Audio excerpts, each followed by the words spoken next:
y a plein de facteurs qui affectent la qualité de ton sommeil et on va les voir un par un. Donc, si ton sommeil n'est pas de qualité et que tu trouves qu'il n'est pas assez réparateur, c'est qu'il y a sûrement un ou même plusieurs de ces facteurs qu'il va falloir améliorer. Que ce soit le fait que tu mettes énormément de temps à t'endormir, genre plusieurs heures, ou alors que tu te réveilles au milieu de la nuit et que tu n'arrives pas à te rendormir, ou alors que tu as envie d'aller aux toilettes en plein milieu de la nuit, ou alors que tu te réveilles le matin et que tu as l'impression d'être encore fatigué, que tu n'aies pas eu un sommeil réparateur, et bien c'est très probablement qu'il y a un des facteurs qu'on va voir qui n'est pas bon. Et donc, on va voir d'abord l'environnement qu'il faut pour bien dormir, ensuite on va voir l'horloge circadienne, ensuite le stress, le cortisol, quel lien ça a avec votre sommeil, posture, le tonus musculaire qu'il y a au niveau de votre tête, de votre cou, de vos voies respiratoires et qui pourrait vous empêcher de respirer correctement et donc de bien dormir. Donc, le premier truc, l'environnement. Plusieurs facteurs dans l'environnement dans lequel vous devez dormir qui sont importants. Le premier, ça va être la lumière. Vous devez dormir dans le noir total. Vous avez des récepteurs dans vos yeux qui captent la lumière. Dès que vous avez de la lumière qui rentre dans vos yeux, votre production de mélatonine est inhibée. Vous en avez beaucoup moins. Résultat, vous avez un sommeil qui est beaucoup moins réparateur. Donc, dormir dans le noir complet, c'est super important. D'ailleurs, vous pouvez vous réveiller en plein milieu de la nuit à cause d'une lumière. Ensuite, deuxième truc qui est très important, si c'est la température. Vous voulez dormir dans une pièce froide. Votre corps a besoin de descendre en température très légèrement, de descendre très légèrement en température pour pouvoir s'endormir et rester endormi. Si vous dormez dans une chambre où il fait 25 degrés ou même plus, ça va être très difficile pour lui de garder un sommeil profond. L'idéal étant une température entre 17 et 19 degrés Celsius. Oui, c'est froid, mais si vous êtes sous une couverture, cette température-là est idéale pour dormir et c'est comme ça que vous aurez un sommeil de super qualité. Alors là, en ce moment, avec les canicules, les chaleurs extrêmes, c'est très compliqué et c'est pour ça que vous avez sûrement un sommeil de moins bonne qualité maintenant qu'il fait très chaud, s'il fait très chaud dans votre pièce. Alors, conseil, dormez avec un ventilateur. Si vous ne pouvez pas avoir une température en dessous de 23 degrés, dormez avec un ventilateur. Le bruit, ce sera rien comparé au fait de pouvoir dormir avec un air plus frais, un air ventilé. Ensuite, prochain truc dans l'environnement, ça va être d'avoir un environnement calme, au moins l'heure qui précède votre coucher. Si vous faites des activités qui provoquent des pics d'adrénaline dans votre corps juste avant de vous coucher, comment vous pourrez espérer vous endormir rapidement? C'est impossible, votre corps il va être encore dans un état d'alerte. Donc faites des activités calmes avant d'aller vous coucher, lisez un livre, méditez, faites des exercices de respiration, comme on va voir après, ça peut être utile pour d'autres choses, mais ne jouez pas aux jeux vidéo. Et enfin, dernier truc par rapport à l'environnement dans lequel vous êtes pour dormir, c'est d'avoir fini de digérer quand vous allez vous coucher. La digestion est un processus extrêmement énergivore pour votre corps, ça lui demande énormément d'énergie et il ne peut pas et avoir un bon sommeil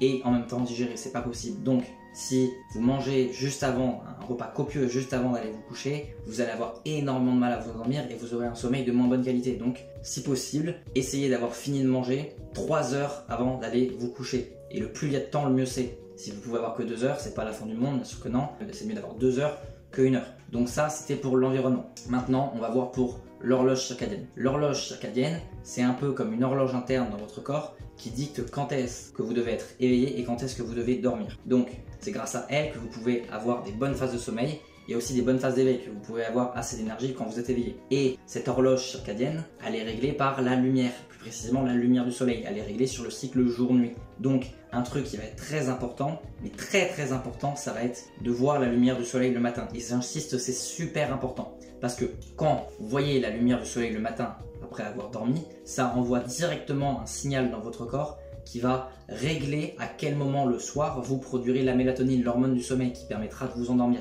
Si vous avez ce signal trop tard, et par exemple la première fois de la journée que vous voyez la lumière, c'est l'après-midi, ce signal va être décalé et vous aurez votre production de mélatonine qui arrivera bien plus tard, au début de la nuit, même encore plus tard. Donc vous voulez voir la lumière du soleil tous les matins à peu près à la même heure. Dès que vous vous réveillez, vous allez 5-10 minutes dehors et juste vous restez dehors. La lumière du soleil, ça ne marche pas à travers des lunettes, ça ne marche pas à travers des vitres, donc ça doit être la lumière directe du soleil. Pas besoin de regarder le soleil, le ciel, suffit juste être en extérieur, qui est la lumière extérieure qui rentre dans vos yeux. 5-10 minutes, ça suffit, ça va régler votre horloge circadienne, qui d'ailleurs règle plein de systèmes dans votre corps, mais entre autres le fait, la production de mélatonine pour la nuit d'après, qui va vous servir à mieux dormir. Vous faites ça quelques nuits, vous allez être réglé. Et vous verrez d'ailleurs, ça va vous permettre de vous réveiller tous les jours à la même heure le matin, sans réveil. Et aussi, ce que vous pouvez faire pour renforcer cette horloge, c'est de voir de la lumière toute la journée. Le plus vous verrez de lumière la journée, le plus ça va renforcer cette horloge et lui faire comprendre que c'est bien la journée. Et aussi, du coup, ne pas voir de lumière la nuit. Normalement, avant l'ère industrielle, il n'était pas censé y avoir de lumière avant les lumières artificielles. Il n'y avait pas de lumière la nuit. Et donc, votre horloge se base là-dessus. S'il fait jour, ça lui fait comprendre que c'est un certain moment de son cycle qui active certains trucs dans votre corps. Et quand il n'y a plus de lumière, ça lui fait comprendre que c'est la nuit, ça active, ça vous prépare au sommeil. Donc la nuit, il faut éviter la lumière et en particulier la lumière bleue, c'est elle qui va activer ces récepteurs et qui va bloquer cette production de mélatonine et qui va vous empêcher d'avoir un sommeil réparateur et de vous endormir. Donc le soir, évitez. Quand je dis lumière bleue, c'est dans la lumière blanche, il y a toutes les couleurs. Donc c'est pour ça que le mieux le soir, si vous pouvez avoir par exemple des filtres à lumière bleue ou carrément des lampes rouges où il n'y a pas du tout de lumière bleue, c'est parfait parce que ça ne va pas activer ces récepteurs là et cette lumière là est beaucoup moins embêtante que la lumière bleue. Et si vous voulez une aide personnalisée avec tous les détails qu'il vous faut pour avoir la meilleure santé possible ou juste un sommeil de super qualité, vous pouvez rejoindre ma communauté, lien en description. Il y a bien plus de détails sur tout ce que je suis en train de raconter juste là pour avoir un sommeil de super qualité. Donc je vous laisse regarder, lien en description. Donc prochain point, ça va être le stress, le cortisol. Si vous faites des insomnies en plein milieu de la nuit, que vous ne pouvez pas dormir plus de 3-4 heures sans vous réveiller et qu'ensuite vous ne dormez pas pendant 2-3 heures, il y a de très fortes chances que ce soit lié au stress, au cortisol, des niveaux de stress trop élevés dans votre corps. Pourquoi ? Parce que le sommeil est un processus qui est énergiquement coûteux pour votre corps, qui lui demande de l'énergie. Donc, si vous êtes métaboliquement pas sain, c'est-à-dire que vous avez des problèmes métaboliques, que vous ne mangez pas l'alimentation qu'il faut, que vous avez des problèmes de conversion d'énergie, vu que le sommeil est un processus très coûteux en énergie, il se peut, ça ne va pas le faire pour tout le monde, mais il se peut que vous ayez des problèmes de sommeil. Donc, si vous avez des insomnies en plein milieu de la nuit, ça va être à cause du cortisol qui est engendré à cause d'un métabolisme qui ne fonctionne pas. Donc, ce qu'il va falloir faire, c'est corriger le problème de votre métabolisme qui ne fonctionne pas très bien, d'un métabolisme lent. Ça va abaisser votre cortisol, ça va faire repartir votre métabolisme, votre corps aura plus d'énergie, plus d'ATP, et vous aurez un sommeil plus solide, un sommeil plus réparateur. Et donc, les plus grands coupables qui vont augmenter votre cortisol et casser votre métabolisme, ça va être 1, de ne pas manger assez, juste parce que votre corps n'aura pas assez d'énergie, 2, de ne pas manger les nourritures qu'il faut, notamment les nourritures industrielles ou les graines.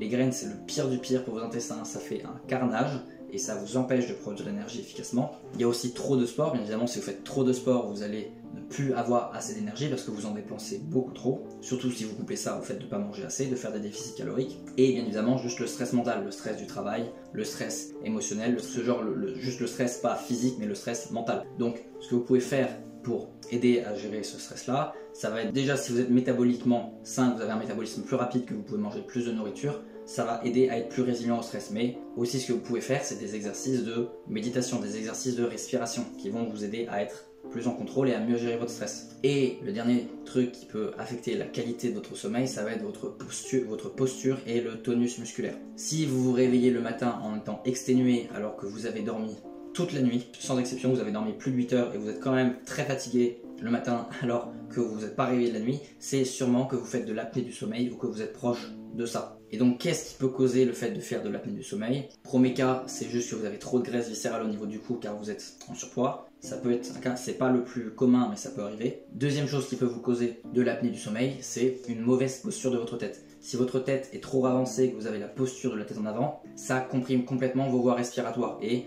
vous avez beaucoup moins d'air qui peut passer, donc vous avez moins d'oxygénation, et donc qui dit moins d'oxygénation dit moins de réparation de votre corps. Si votre corps n'a pas assez d'oxygène pendant qu'il dort, il ne peut pas accomplir les fonctions qu'il est censé faire, c'est-à-dire la réparation pendant que vous dormez. Donc ce que vous devez faire si vous avez la posture de la tête en avant, c'est un exercice tout simple qui s'appelle le chin tuck. Je vous laisse regarder, c'est vraiment super simple, ça va vous permettre de replacer votre tête et de rouvrir vos voies respiratoires. Et le dernier truc, et sûrement un truc qui est très souvent sous-estimé, c'est votre tolérance au CO2. Le CO2 n'est pas qu'un déchet de votre organisme, il a un rôle très important pour l'oxygénation de votre corps, pour apporter l'oxygène à vos tissus. Il faut une certaine concentration en CO2 dans votre corps pour que l'oxygène puisse se détacher de l'hémoglobine et rentrer dans vos cellules. Et donc, si votre tolérance au CO2 n'est pas bonne, ce que vous allez faire, c'est que vous allez hyperventiler, vous allez trop respirer et vous allez évacuer le CO2 de votre corps trop vite. Et donc, vous allez avoir une concentration en CO2 dans votre corps qui va être trop basse. Et donc, votre oxygénation va être moins bonne. Et oui, c'est contre-intuitif. Si vous hyperventilez et que vous respirez super vite, vous avez une moins bonne oxygénation. Donc, ce qu'il faut faire, c'est respirer plus lentement. Première étape, c'est de respirer par le nez parce que quand vous respirez par le nez, au lieu de la bouche, vous respirez forcément moins de volume d'air. Vous ne pouvez pas respirer autant de volume d'air avec le nez que par la bouche. Donc, ça vous évite d'hyperventiler et vous avez une meilleure oxygénation.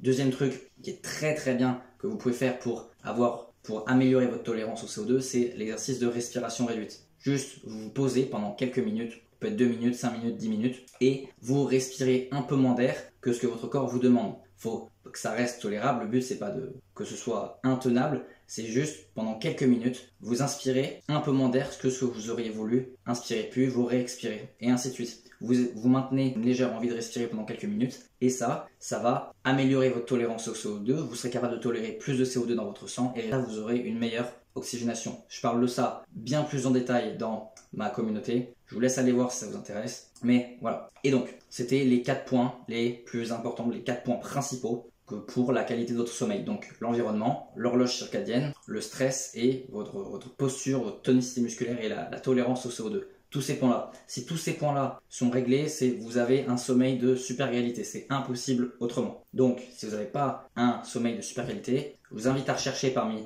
tous ces facteurs-là, c'est qu'il y a un truc qui ne va pas. Et si vous le trouvez, il peut y en avoir plusieurs aussi. Mais si vous améliorez un de ces facteurs ou tous ces facteurs, vous allez avoir un sommeil de bien meilleure qualité. Et si vous voulez une aide personnalisée, que je vous aide directement, rejoignez ma communauté. Arrêtez de trouver des excuses et prenez votre vie en main.